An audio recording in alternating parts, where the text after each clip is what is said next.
Amen. Sasa Paulo yeye hakuitwa hivyo. Kazi ya Paulo hivi, Yohana na Petro wanahubiri wapi?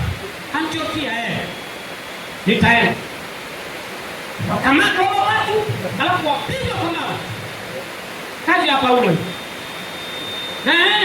Nani Tito na yeye yuko hapa. Tito yuko Kigoma.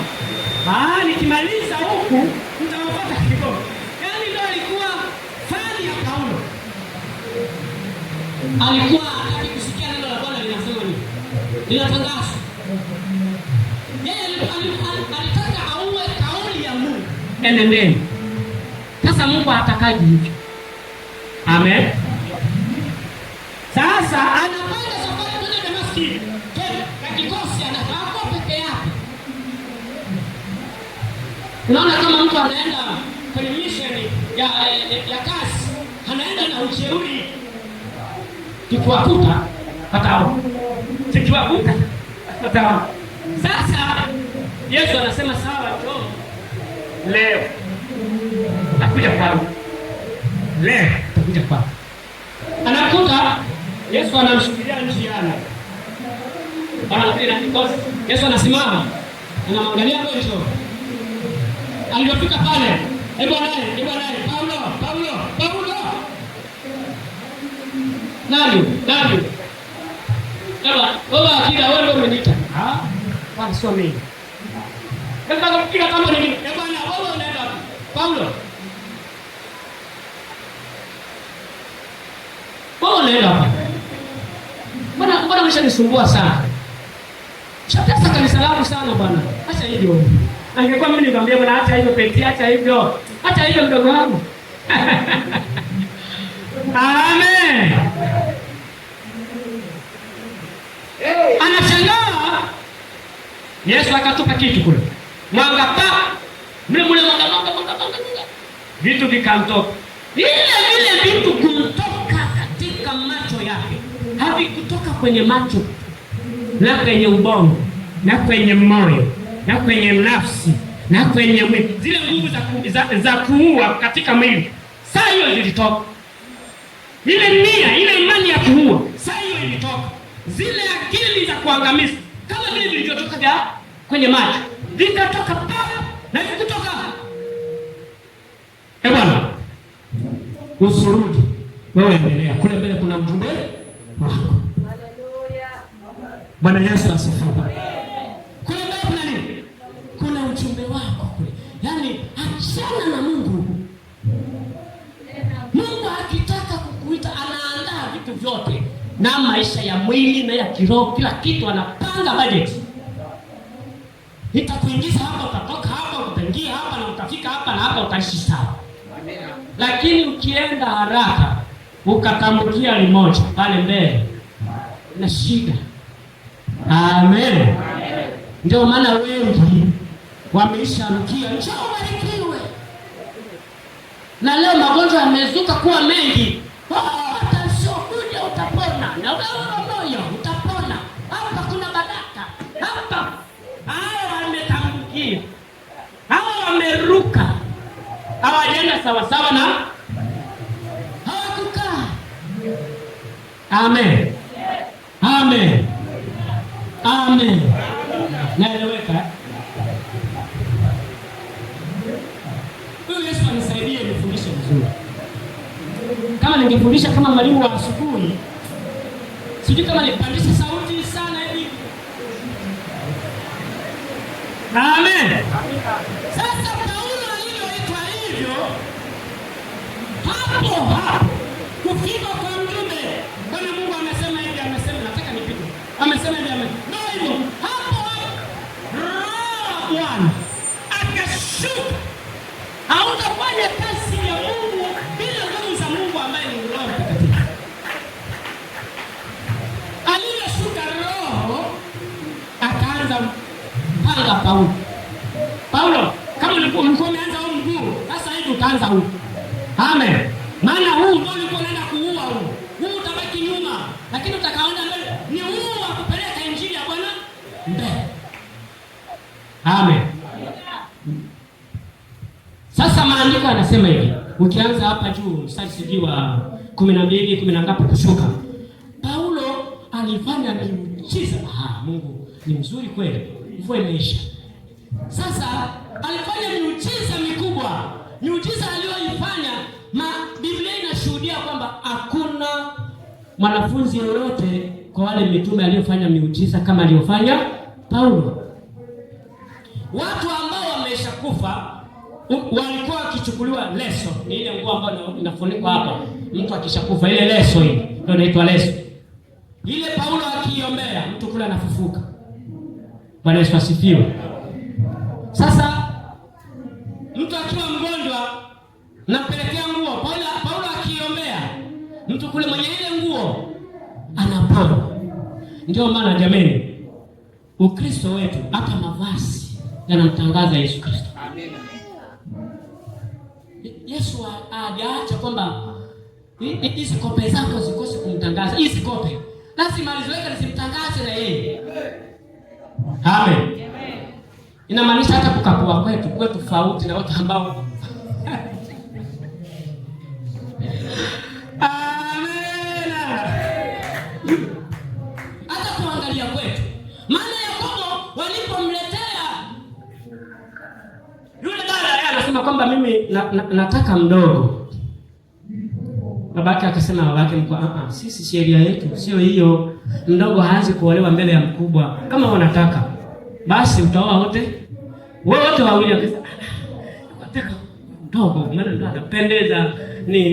Yes, yule ndo nampenda sana.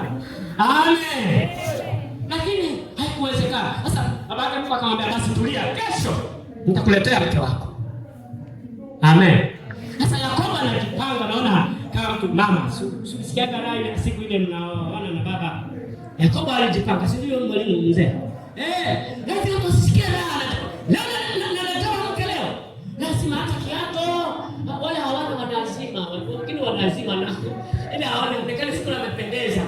Lakini aibu, onekane siku moja umependeza, kesho tena wewe ndio. Sasa Yakobo akajipanga. Sasa amefunikwa vizuri, wakamleta.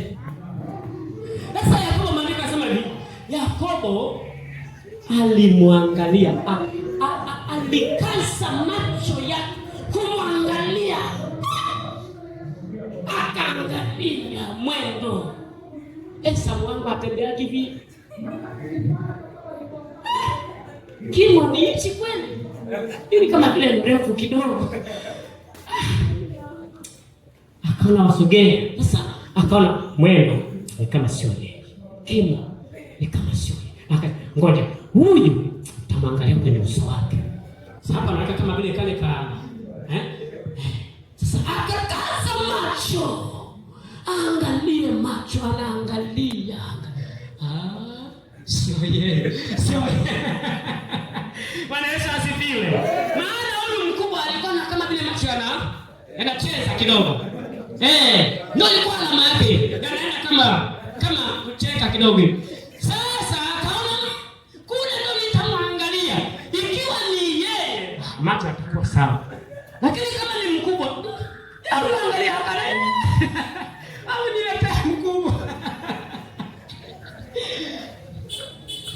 Kumbe hata kuangalia kwetu ni mtu aangalie kweli, hata maneno unayoyasikia yaangalie kindani, haya anayosema huyu ni kweli. Maana tumepewa macho ya nyama na ya roho. Amen. Kwa kusikia tu neno haujalichunguza, haujaliangalia tu, sawa maamuzi yametokea, utaanguka na utaonekana wewe hujakaa ndani ya neno. Hata Petro na Yohana walimwambia yule kiwete, sijui Matendo 3:6 pale. Nasema kwamba walipokita pale, yule bwana anaomba, "Saidia." Petro akasema, "Bwana, kwanza maandiko yanasema kwamba walimkazia macho." Wakamkazia. Tena wanamkazia macho, wakamwambia, "Na wewe ututazame na sisi." Kwanza wao ndio wanaanza kumkazia macho. Na wakamwambia, "Na wewe ututazame." Bwana, Sisi kile unachotaka tukupe sisi hatu. Dhahabu na fedha hatuna, lakini tulicho nacho ndicho nitagusa hapo huko mbele. Amen. Macho yana kazi kubwa. Sasa Paulo alifanya miujiza hiyo, miujiza ikafanyika kwa Paulo. Lakini sasa wakati Paulo anafanya miujiza, anafanya na hichi, watu wanaona, watu walikuwa wanaona, anaenda Yeriko, anaenda Korinto, anaenda Antiokia, anaenda Tito, anaenda wapi, anaenda. Sasa hapa Efeso hapa, maana alitoka Korinto ndo akaingia Efeso. Ndo hapa tumesoma hapa. Alipofika Efeso alikutana na wanafunzi wa Yohana, akaanza kuwauliza, ninyi vipi mambo ya roho? Mnasemaje? Wakasema sisi mambo ya roho hatujasikia hata kusikia. Nini wanafunzi wa Yohana mambo ya roho hamjasikia? Bwana, lakini mnaweza kubali niwaweke mikono niwaombee? Ndio. Aliyowaombea, maandiko yanasema kwamba Roho Mtakatifu akawajilia juu yao. Amen. Sasa waliofanya hivyo, ukishuka hapa chini, kuna watu ambao walikuwa wanaona hivi ambao ni Wayahudi, na kati yao mlikuwa wamoja ambao watoto 7 wa huyu kuhani Skewa. Amen. Paulo anafanya kwani wao hawajali vya Mungu, hawajali vya nini, hawajali. Kanisani hawaendi, kwenye maombi hawafanyi. Walikuwa watu wao wa kupunga pepo, wa kuzurura. Mara wako hapa, na kutembea kwa kuzurura ndio kwa kutakutana na ile muujiza ya nani? Ya Paulo. Sasa wao wajiingize na wao wafanyie muujiza hawataki. Sasa pale Efeso Paulo ameshapita, amejiendea. Sasa mleo kutambatanga kwao wakamtana na mmoja mtu ambaye ni kicha. Wale watoto wa maskini. Akasema huyu alisalia. Huyu naye hakumpeleka kwa Paulo. Hii familia yake ilifanya nini? Ilichelewa. Hawakujua habari za Paulo hawa watu. Na Paulo alikuwa hapa leo. Yesu wangu. Hapana. Na sisi tufanye vile ambavyo Paulo anafanya. Amen. Na sisi tufanye vile Paulo anavyofanya. Paulo anaokoa watu wengi kwa jina la Yesu Kristo, na sisi tufanye vile.